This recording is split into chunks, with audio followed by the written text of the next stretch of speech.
दोन्ही हात वर करून जरा मोदीजी आले आहेत. विश्व गौरव युग पुरुष नरेंद्र मोदीजी आले आहेत. एकदा जोरात दोन्ही हात वर करून भारत माता की. मोदी जी आप आगे बढ़ो. मोदी जी आप संघर्ष करो. जय श्री राम, जय श्री राम. मोदी जी को जय श्री राम. जय श्री राम, जय श्री राम. जय श्री राम, जय श्री राम.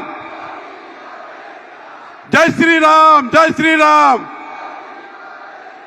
मोदी जी आप आगे बढ़ो. मोदी जी आप संघर्ष करो. सर्वांनी आपले टॉर्च चालू करून मोदी जी आप संघर्ष करो. जय श्री राम, जय श्री राम. जय श्री राम, जय श्री राम. जरा जोरात जरा दोन्ही हात वर करून मोदी जी आले आहेत. मोदी जी आप आगे बढ़ो.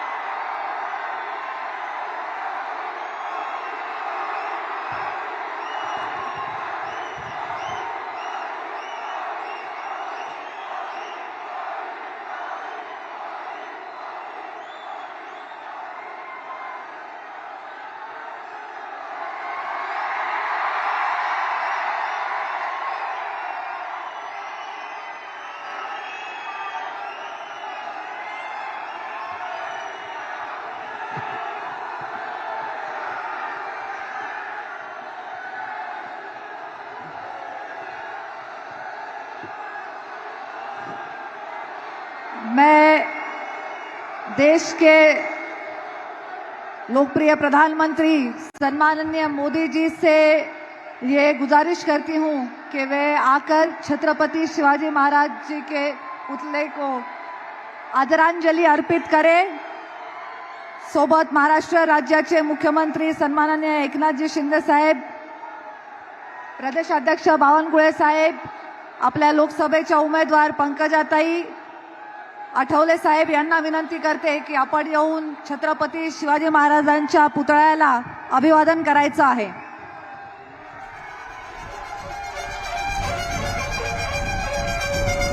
छत्रपती शिवाजी महाराज की.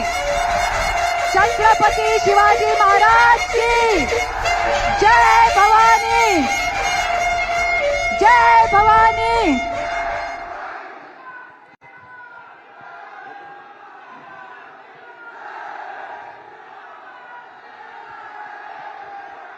जय श्री राम.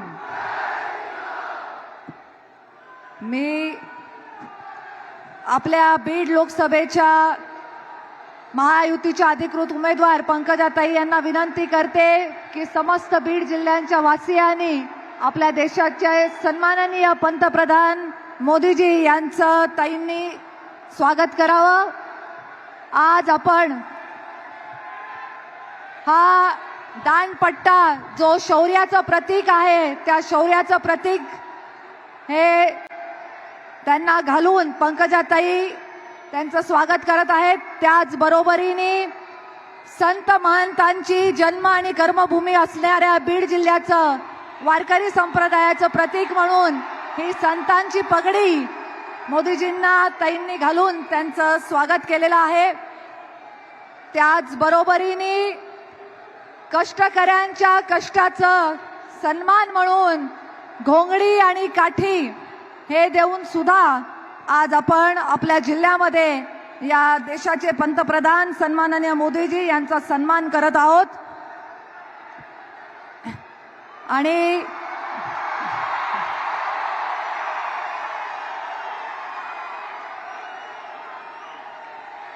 ज्या अंबानगरीमध्ये आजची ही सभा पार पडतीये, त्या अंबानगरीचं महत्व ज्या योगेश्वरी देवीमुळे आहे, त्या योगेश्वरी देवीचा फोटो देऊन पंकजाताईंच्या माध्यमातून मोदीजींचा सन्मान आणि स्वागत करण्यात आलेला आहे. मुख्यमंत्री एकनाथजी शिंदे साहेब हे सुद्धा आपल्या पंतप्रधानांचं स्वागत करू इच्छितात. त्यांच्या वतीने एक सन्मान चिन्ह फोटो फ्रेम देऊन मोदीजी यांचं स्वागत आपल्या बीड जिल्ह्यामध्ये होत आहे. मी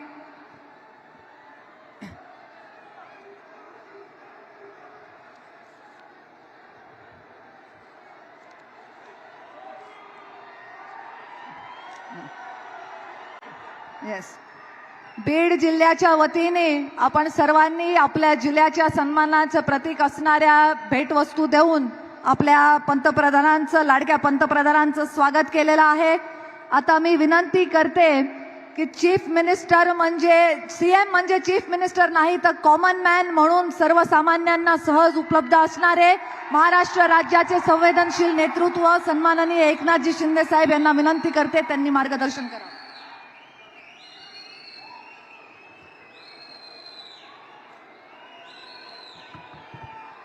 छत्रपती शिवाजी महाराज की जय भवानी. जय जय जय जय जय भवानी. परळी वैजनाथ महाराज की जय.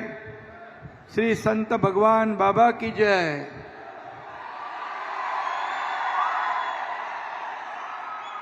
आणि सगळ्यांना जय श्रीराम.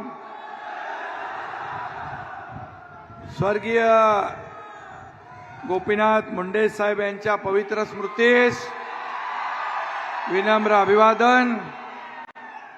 आणि आपले विश्व नेते, यशस्वी आणि जगात सगळ्यात लोकप्रिय असलेले प्रधानमंत्री नरेंद्र मोदीजी यांचं बीड मध्ये मी मनापासून स्वागत करतो.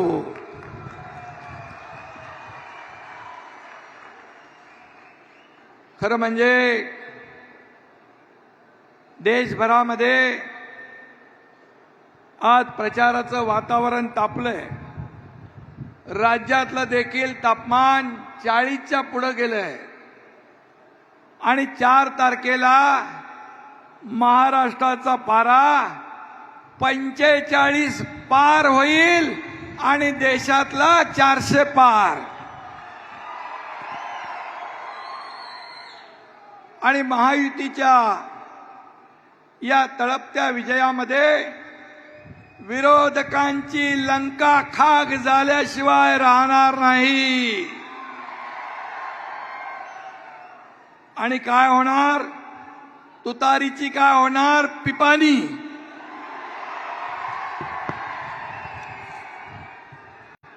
करणार ना.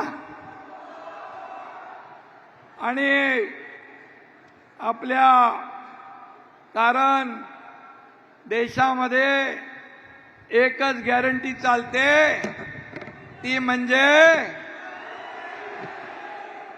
आणि आता देशातल्या लोकांनी गॅरंटी घेतले फिर एक बार मोदी सरकार आणण्याची.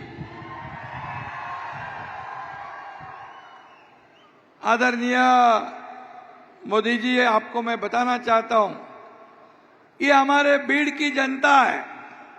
ये जनता बहुत प्यारी है. ये गांव के लोग हैं, सीधे साधे लोग हैं. इनके दिल में कोई खोट नहीं होती. ये जनता किसी को मन से स्वीकारती है तो उनका कभी भी साथ नहीं छोड़ती. और बीड़ की जनता ने हमेशा हमारे मित्र गोपीनाथ मुंडे जी को प्रेम दिया है, उनका सम्मान किया है. और आज वो जनता का आशीर्वाद उनकी बेटी पंकजा ताई को देने के लिए आए हैं. आपका खाली हेलीकॉप्टर यहां से आ गया, आपका सिर्फ हेलीकॉप्टर आ गया तो हमारे सब बीड़ की जनता खड़ी हो गई, सिर्फ हेलीकॉप्टर आने के आवाज से ही. ये हमारे आदरणीय प्रधानमंत्री जी को भी दिल से चाहते, दिल से. और इसलिए मैं फिर एक बार ये जनता की ओर से, महाराष्ट्र की ओर से आपका तहे दिल से स्वागत करता हूं, हृदय से स्वागत करता हूं, आपको धन्यवाद भी देता हूं. बीडचे लोक काय म्हणतात, दिल्ली गाजवणार मुंडे साहेबांची लेख, कुठून आली तुतारी चल उचलून फेक. फेकणार ना. बीडच्या लोकांना माहित आहे, पंकजाताईंना मत म्हणजे आपल्या मोदीजींना मत, आणि मोदीजींना मत म्हणजे देशाच्या विकासाला मत, या विकसनशील भारत देशाला मत. आणि म्हणून मोदीजींनी आपल्या देशाचा लौकिक जगभरात वाढवलाय, जगभरात आपल्या देशाचा डंका पिटवलाय, जगभरात आपल्या देशाचं नाव रोशन केलंय. असा प्रधानमंत्री 10 वर्षात एकही सुटी न घेणारा आपल्याला लाभलेला आहे. बांधवांनो आणि भगिनींनो, पूर्ण जीवन या देश सेवेला अर्पित केलेला आपला हा प्रधानमंत्री. आणि म्हणून आपल्याला मी एवढीच सांगतो, आज संपूर्ण जग आपल्या बरोबर आहे, आणि आपल्या देशातील इंडिया आघाडी पाकिस्तान बरोबर आहे. पाकिस्तानची बोली बोलू लागलेत. 26/11च्या हल्ल्यातील शहीद हेमंत करकरे यांचा मृत्यू कसाबच्या गोळीने झाला नाही असं काँग्रेसचे वडेट्टीवार बोललेत, बरळलेत. तसा माणूस बरा होता, काँग्रेसमध्ये गेला बिघडलाय, वाया गेलाय, देशद्रोही बाता करू लागलाय, पाकिस्तानची बोली बोलू लागलाय. तो कोण, अब्दुल फारुक अब्दुल्ला म्हणतो पाकिस्तानकडे अणुबॉम्ब आहेत, पाकिस्तान ने चुडिया भरी है क्या. अरे या देशात राहता आणि पाकिस्तानचे गोडगे गाता. हमारे पास तो सबसे बड़ा अणुबॉम्ब यहाँ बैठा है. वो सीधा घुस के मारता है, सर्जिकल स्ट्राइक करता है.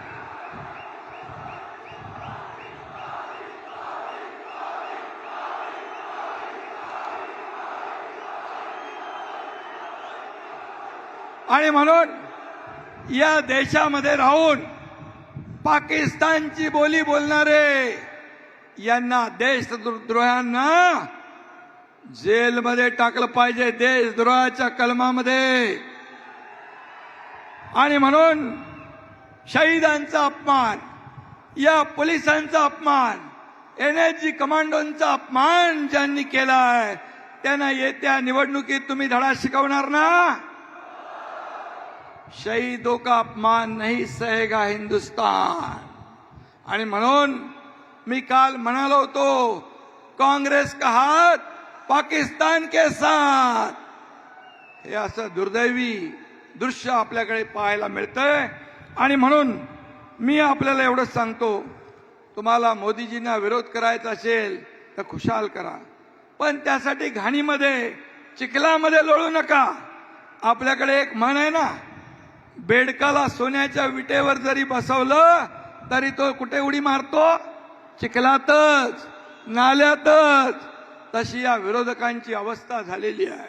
आणि म्हणून काँग्रेसवाल्यांना थोडी जनाची नाही तर मनाची तरी लाज वाटली पाहिजे. कारण मोदीजींनी आवाज दिल्यानंतर 60 कोटी जनता आपले डीपी बदलते, 60 कोटी जनता आपल्या घरावर तिरंगा फडकवते.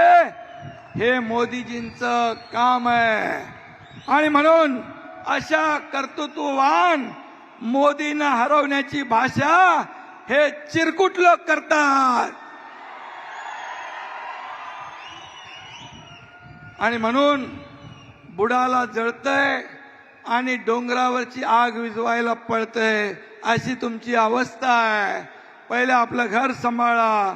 आणि म्हणून त्याला एक मन आहे, उघड्या शेजारी नागडा गेला, असं काहीतरी आहे ना, ते सगळे तसे झालेले आहेत. आणि म्हणून तुम्ही कितीही आपटा म्हणजे आदळ आपट करा, आएगा तो मोदी. आणि म्हणून ही निवडणूक पंकजाताईंची किंवा तुमची आमची नाही आहे. ही निवडणूक महाराष्ट्र घडवणारी आहे. ही निवडणूक महासत्ता घडवणारी आहे. ही नरेंद्र मोदीजी विरुद्ध राहुल गांधी अशी आहे. आणि म्हणून मी आपल्याला एवढंच सांगतो, त्यांचं कट कमिशन आणि करप्शन फर्स्ट, इकडे नेशन फर्स्ट, देशभक्ती फर्स्ट, राष्ट्रभक्ती फर्स्ट. म्हणून येत्या 13 तारखेला मी आपल्याला विनंती करतो की आपण सगळ्यांनी मिळून पंकजाताईंना प्रचंड मताधिक्याने विजयी करायचं आहे. त्यांचं कमळाचं बटन दाबून त्यांना विजयी करायचं आहे.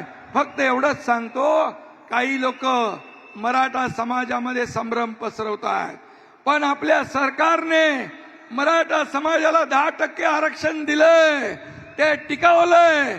ओबीसीला धक्का न लावता, इतरही समाजाला धक्का न लावता ते टिकवलंय. ज्यांनी द्यायला पाहिजे होतं त्यांनी दिलं नाही, परंतु दिल्यानंतर ते कोर्टात जातात. परंतु तुम्हाला मी सांगतो, आपलं सरकार मराठा समाजाला दिलेलं आरक्षण टिकवणार, कायद्याच्या चौकटीत बसवणार आणि कुणबी प्रमाणपत्रही देण्याचं आपण सुरू केलंय. दुसरं जे सगळे सोयरेचं सुरू आहे, ओबीसी समाज, इतर कुठल्याही समाजावर अन्याय न करता आम्ही समाजाला न्याय दिलाय. म्हणून तुम्ही कुणाच्याही भूल थापांना बळी पडू नका. तुम्ही कुठेही दिशाभूल करणाऱ्याला बळी पडू नका, एवढीच आपल्याला मी विनंती करतो. आणि पुन्हा एकदा आपल्या सगळ्यांच्या वतीने मी पंकजाताईंचं अभिनंदन करू. आज पंकजाताईंचं मी अभिनंदन करतो आणि आदरणीय प्रधानमंत्री नरेंद्र मोदीजींचं पुन्हा एकदा मी बीडवासियांच्या वतीने, महाराष्ट्र सरकारच्या वतीने मनापासून आपलं अभिनंदन, मनापासून आपल्याला धन्यवाद. जय हिंद, जय महाराष्ट्र, जय श्रीराम.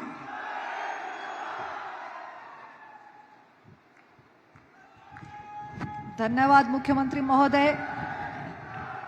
पंडित दीनदयाल जी की अंत्योदय की संकल्पना को धरातल पे लाने वाले अपने देश के सबसे यशस्वी, सबसे लोकप्रिय प्रधानमंत्री सम्माननीय मोदी जी, मैं आपसे गुजारिश करती हूं कि आप हमारे बीड़ की जनता को मार्गदर्शन करें.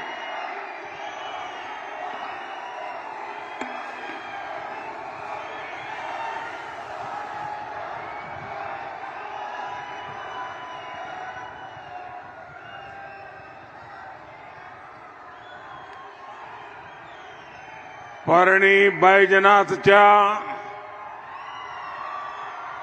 वैजनाथाला मी नमन करतो. हर हर महादेव.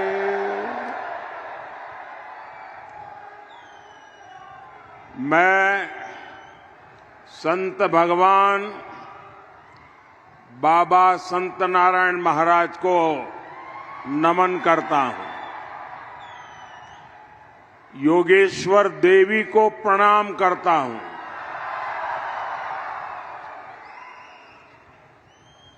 बीड़ का हमारे स्वर्गीय गोपीनाथ मुंडे जी से दिल का रिश्ता रहा है.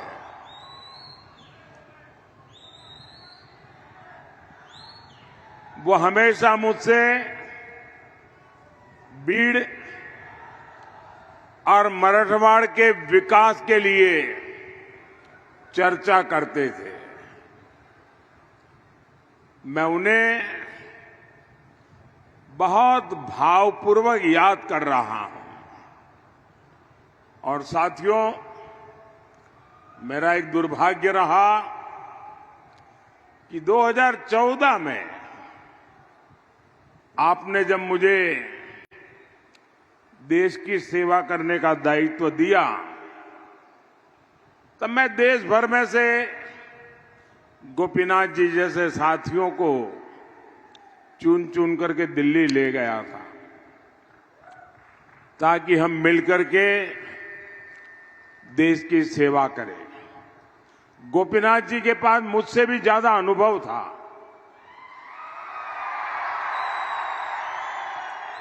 लेकिन मेरा ये दुर्भाग्य रहा कि आने के कुछ ही समय में मुझे मेरे इस साथी को मुझे गंवाना पड़ा और इन कार्यकाल में मुझे मेरे बहुत साथी खोने पड़े।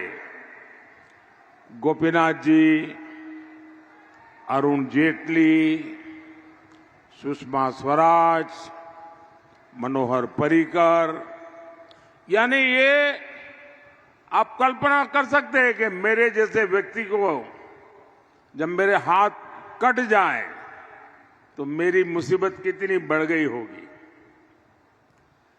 और इसलिए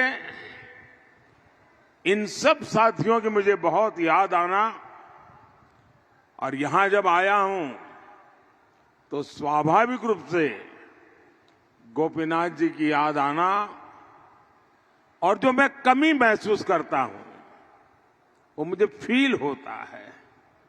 साथियों, आज तीसरे फेज का मतदान खत्म होने पर है और साथ ही इंडी अघाड़ी की उम्मीदें भी खत्म हो गई है। पहले चरण में इंडी अघाड़ी पस्त हुआ, दूसरे में ध्वस्त हुआ और आज तीसरे चरण में इंडी अघाड़ी का कहीं कोई छोटा मोटा दिया अगर जल रहा था वो भी बुझ गया है। साथियों, मोदी विकसित भारत के मिशन पर निकला हुआ है। इस संकल्प के लिए आज मैं आपसे कुछ मांगने के लिए आया हूं। मुझे आपके आशीर्वाद चाहिए।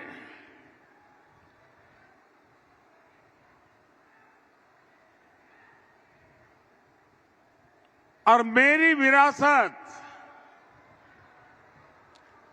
आप ही है। आपकी आने वाली पीढ़ियां वो ही मेरी विरासत है। मैं आपके भविष्य को बेहतर बनाने के लिए निकला हूं। मैं आपके बच्चों के भविष्य को बेहतर बनाने के लिए दिन रात मेहनत कर रहा हूं। आप ही मेरा परिवार है।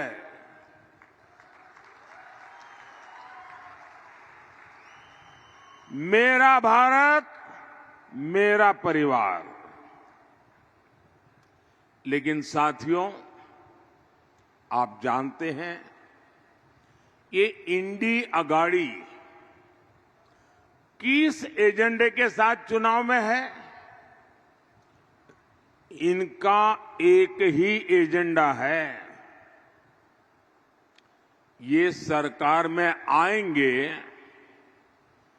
तो मिशन कैंसल चलाएंगे।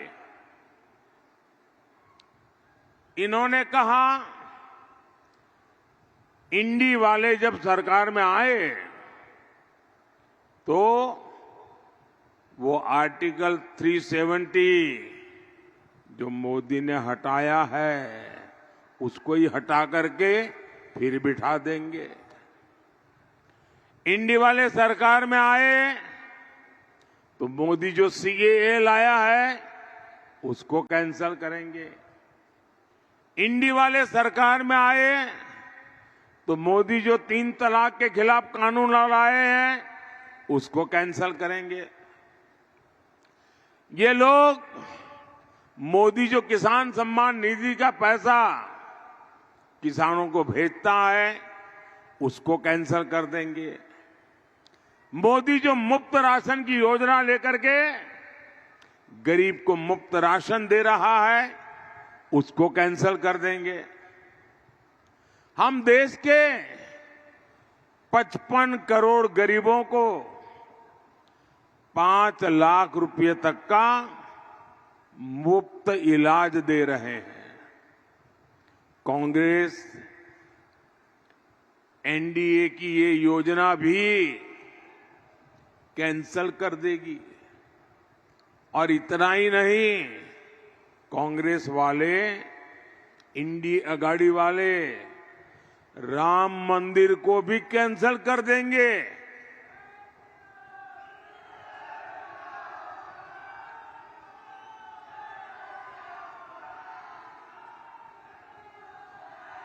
आप चौंकिए नहीं, एक पुराने कांग्रेसी नेता ने जो 20-25 साल कांग्रेस में रहे, जिन्होंने कुछ समय पहले ही कांग्रेस छोड़ी है, उन्होंने एक सनसनीखेज खुलासा किया है। उन्होंने बताया है कि जब कोर्ट से राम मंदिर के पक्ष में फैसला आया था तो शहजादे ने खास लोगों की एक मीटिंग बुलाई थी। शहजादे ने कहा था कि कांग्रेस सरकार आएगी तो राम मंदिर पर सुप्रीम कोर्ट का फैसला पलट देंगे। इनके पिताजी ने तुष्टीकरण के लिए 3 तलाक के मामले में साहबानो केस में सुप्रीम कोर्ट का जो जजमेंट आया था उसके निर्णय को पलट दिया था। कहते हैं वैसे ही अब राम मंदिर के फैसले को भी पलट देंगे। साथियों, आज ही इंडी गठबंधन के एक और नेता ने कहा है कि राम मंदिर तो बेकार है। बताइए, यही नेता पहले भगवान राम की पूजा को पाखंड बता चुके हैं। किसी और धर्म के लिए ये ऐसी भाषा सपने में भी बोलने की हिम्मत नहीं दिखा सकते, लेकिन तुष्टीकरण के लिए, वोट बैंक के लिए ये लोग बार बार प्रभु श्री राम का, राम भक्तों का लगातार अपमान कर रहे हैं। क्या ऐसे लोगों का इंडी गठबंधन, आप मुझे जवाब देना, क्या ऐसे लोगों का इंडी गठबंधन महाराष्ट्र के गौरव को बढ़ा पाएगा? जरा पूरी ताकत से बोलिए, बढ़ा पाएगा? बढ़ा पाएगा? साथियों, कांग्रेस अब खुलकर वोट बैंक और तुष्टीकरण का खेल खेल रही है।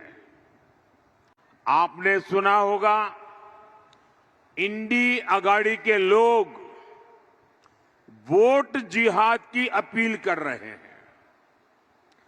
महाराष्ट्र कांग्रेस के लोग 26/11 के मुंबई हमले के आतंकियों को क्लीन चिट दे रहे हैं। शिंदे जी ने अभी अपनी भाषण में इसका उल्लेख भी किया। कसाब समेत जो 10 आतंकवादी पाकिस्तान से आए थे, ऐसा लगता है कांग्रेस उनसे कोई रिश्तेदारी निभा रही है। देश पूछना चाहता है, कांग्रेस के लोगों और आतंकवादियों का ये रिश्ता क्या कहलाता है। देश भूला नहीं है वो दिन जब कांग्रेस के समय में आतंकियों का स्वागत प्रधानमंत्री आवास में होता था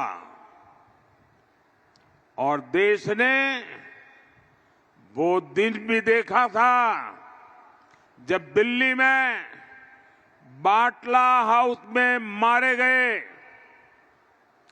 आतंकियों के लिए कांग्रेस की सबसे बड़ी नेता आंसू बहा रही थी। आतंकवादियों के मरने पर इंडी अगाड़ी वालों वही दिन देश में वापस लाना चाहते हो। याद रखो, मोदी चट्टान बनकर तुम्हारे सामने खड़ा है।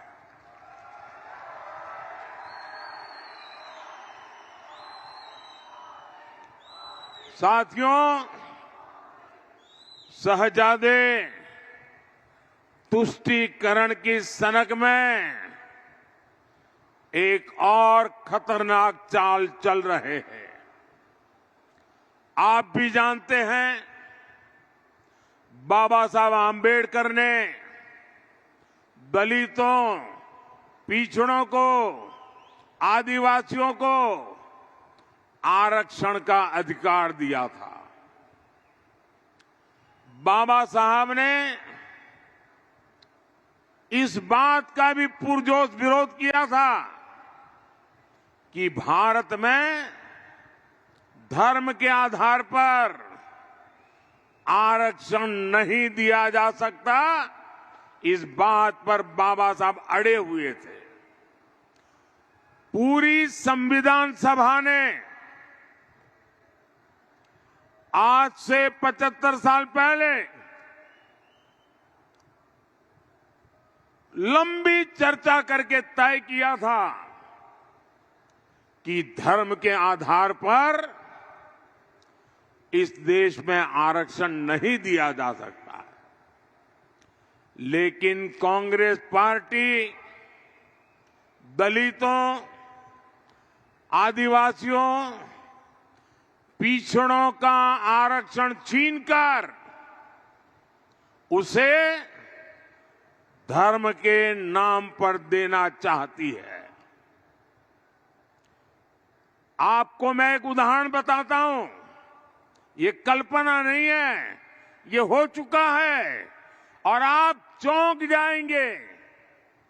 आपके सामने कितनी बड़ी मुसीबत दरवाजे पर दस्तक दे रही है। मैं उदाहरण के साथ आज मेरे बीड़ के भाई बहनों को समझाना चाहता हूं। मैं मेरे देश के लोगों को समझाना चाहता हूं। कर्नाटका में कांग्रेस की सरकार है। वहां पर ओबीसी को 27% आरक्षण मिला हुआ है। इन्होंने क्या किया, रातों रात एक फतवा निकाला सरकार ने। रातों रात उन्होंने एक ऑर्डर निकाला, थप्पे मार दिए, सिग्नेचर कर दिया और ऑर्डर क्या निकाला, कर्नाटका में जितने भी मुसलमान हैं सबको रातों रात उन्होंने ओबीसी बना दिया, घोषित कर दिया आज से ये ओबीसी है। परिणाम क्या हुआ, जो ओबीसी समाज के लोगों को 27% आरक्षण मिला था, बाबा साहब आंबेडकर ने दिया था, संविधान ने दिया था, भारत की संसद ने दिया था, रातों रात मुसलमानों को ओबीसी बनाकर उसमें डाल दिया। तो जो ओबीसी के पास था उसमें डाका डाल दिया, रातों रात चोरी करके लूट लिया और जो पहले इसका लाभ लेते थे उसका बहुत बड़ा हिस्सा मुसलमानों के खाते में चला गया। अब मुझे बताइए, क्या इस प्रकार का खेल आपको मंजूर है? पिछले दरवाजे से ओबीसी का आरक्षण लूट लिया जाए, ये आपको मंजूर है? जरा पूरी ताकत से बताओ तो पता चलेगा कि मंजूर है कि नहीं है।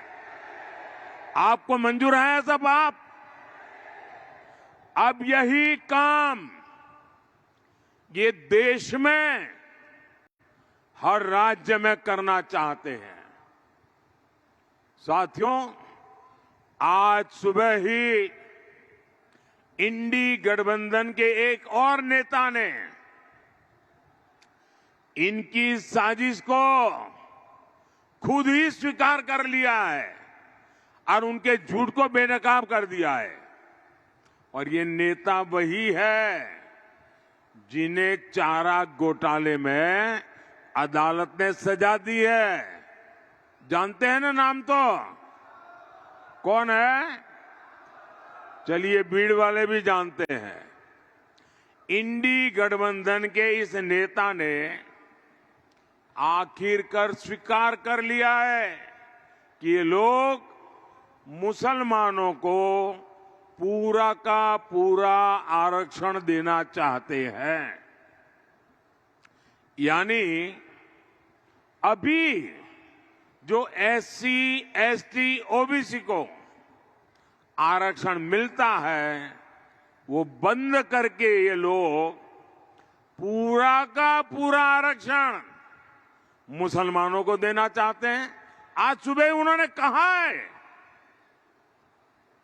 ये इस देश के हर दलित, पिछड़े, आदिवासी के लिए खतरे की घंटी है।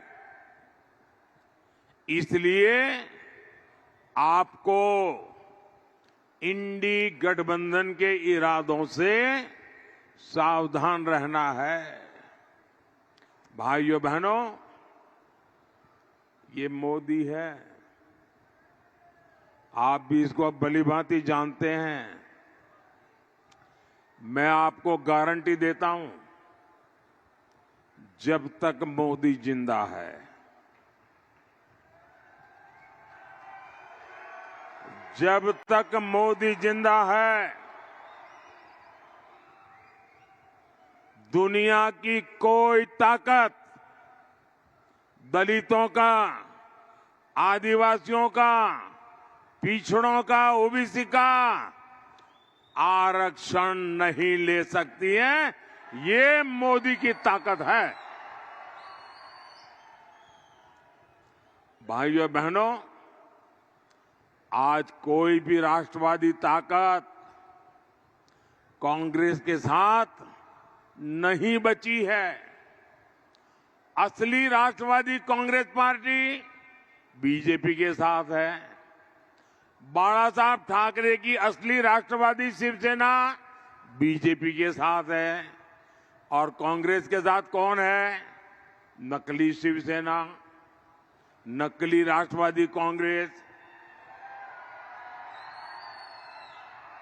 और ये कर क्या रहे हैं? ये नकली वादे कर रहे हैं, नकली वीडियो बना रहे हैं। साथियों, कांग्रेस की आदत है न काम करो न काम करने दो। आपको याद होगा, मैंने गुजरात और महाराष्ट्र के बीच बुलेट ट्रेन का काम शुरू किया। कांग्रेस ने पहले उसका मजाक उड़ाया, फिर उसका विरोध किया, और जब तक महाविनाश अघाड़ी की सरकार रही, इन्होंने काम बढ़ने ही नहीं दिया। अब ये अगर सरकार में आएंगे तो बुलेट ट्रेन का काम ठप कर देंगे।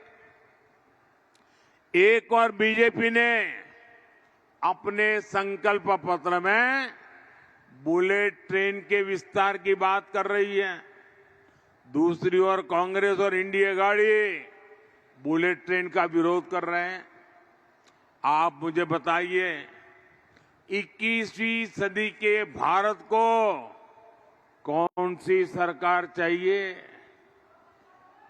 क्या देश को इन विकास विरोधी लोगों के हाथ में हम दे सकते हैं क्या? साथियों, कांग्रेस जहां भी आई है उसने सपनों को कुचला है। महाराष्ट्र और मराठवाड़ा खुद इसके भुक्तभोगी है। इंडिया गाड़ी ने कभी यहां सूखे की समस्या की ओर ध्यान नहीं दिया। इन्होंने बस फीते काटे और भ्रष्टाचार किया। 60 वर्षों से मराठवाड़ा जल ग्रिड परियोजना ठप पड़ी थी। आज एकनाथ शिंदे जी, देवेंद्र फडणवीस और अजित पवार मिलकर सिंचाई परियोजनाओं को मिशन मोड में आगे बढ़ा रहे हैं। साथियों, हमने पीएम कृषि सिंचाई योजना के तहत महाराष्ट्र के 27 प्रोजेक्ट को चुना है। इनमें से 10 प्रोजेक्ट पूरे भी हो चुके हैं। बाकी प्रोजेक्ट भी जल्द पूरे कर लिए जाएंगे। जब देवेंद्र फडणवीस जी की सरकार ने महाराष्ट्र के लिए बलिराजा जल संजीवनी स्कीम बनाई थी, लेकिन इंडिया गाड़ी सरकार ने उसे भी रोक दिया था। लेकिन अब इस स्कीम को गति मिली है। एनडीए को आपका आशीर्वाद ये सुनिश्चित करेगा कि ये मराठवाड़ा पानी के संकट से मुक्त हो। साथियों, मोदी किसी बड़े शाही परिवार से नहीं है।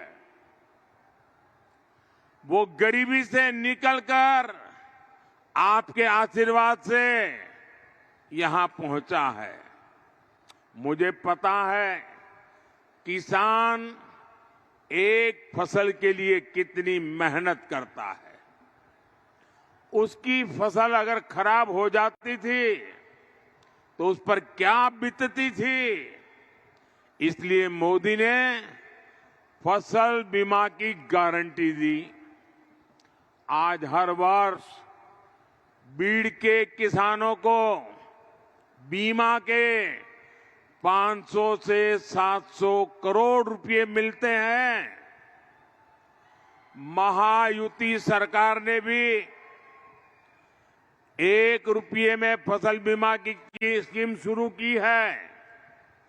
महाराष्ट्र सरकार किसान सम्मान निधि में भी 6,000 रुपये जोड़कर दे रही है। साथियों, मराठवाड़ा के विकास एनडीए की जिम्मेदारी है। आज भारतमाला परियोजना के तहत सूरत अक्कलकोट रोड हो, 3,000 करोड़ रुपए की लागत से बन रहा छत्रपति संभाजी नगर से एडसी तक नेशनल हाईवे हो, अहमदनगर बीड़ परली रेल लाइन का निर्माण हो। कांग्रेस ने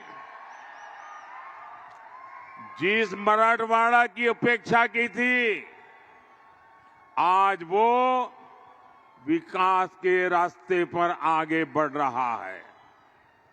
साथियों, 13 मई को महाराष्ट्र और देश के विकास की गारंटी का महापर्व है। आपका हर वोट मोदी के विकसित भारत के विजन को मजबूती देगा। भारतीय जनता पार्टी और एनडीए ने गोपीनाथ जी के सपनों को पूरा करने की जिम्मेदारी बेटी पंकजा को दी है। मेरा अनुरोध है 13 मई को बेटी पंकजा मुंडे को भारी मतों से विजयी बनाएंगे। इसके लिए काम करेंगे। ज्यादा से ज्यादा मतदान कराएंगे। मतदान के पुराने सारे रिकॉर्ड तोड़ेंगे। कितनी ही गर्मी क्यों न हो, मतदान ज्यादा होगा। अब पार्लियामेंट तो जीतना है, लेकिन मेरा एक और काम है, करोगे? मुझे पोलिंग बूथ जीतना है। ये पार्लियामेंट सीट में जितने पोलिंग बूथ है, वो सारे पोलिंग बूथ जीत सकते हैं क्या? आप पोलिंग बूथ जीत करके दिखाएंगे क्या? सारे के सारे पोलिंग बूथ में भाजपा का, एनडीए का झंडा झुकना नहीं चाहिए। करेंगे? अच्छा, मेरा एक काम करेंगे। ये जो मेरा काम है ना, ये चुनाव वाला काम नहीं है, न ही वो पंकजा वाला काम है, न वो भाजपा वाला काम है। ये मेरा पर्सनल काम है। करोगे? ठंडे पड़ गए यार, जरा हाथ ऊपर करके ताकत से बताओ ना। करेंगे? पक्का करेंगे?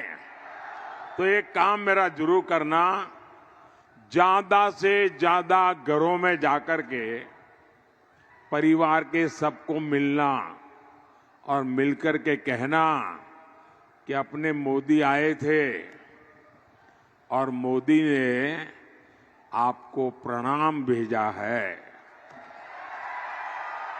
मेरा प्रणाम पहुंचा दोगे? घर घर पहुंचा दोगे? हर माता बहन को पहुंचा दोगे? हर बुजुर्ग को पहुंचा दोगे? जब आप उनको मेरा प्रणाम पहुंचाओगे ना, वो जरूर मुझे आशीर्वाद देंगे। और जब वो मुझे आशीर्वाद देते हैं तो मेरी ऊर्जा अनेक गुना बढ़ जाती है और आपके लिए खपने का मेरा संकल्प मजबूत हो जाता है। मेरे साथ बोलिए, भारत माता की, भारत माता की, भारत माता की। बहुत बहुत धन्यवाद।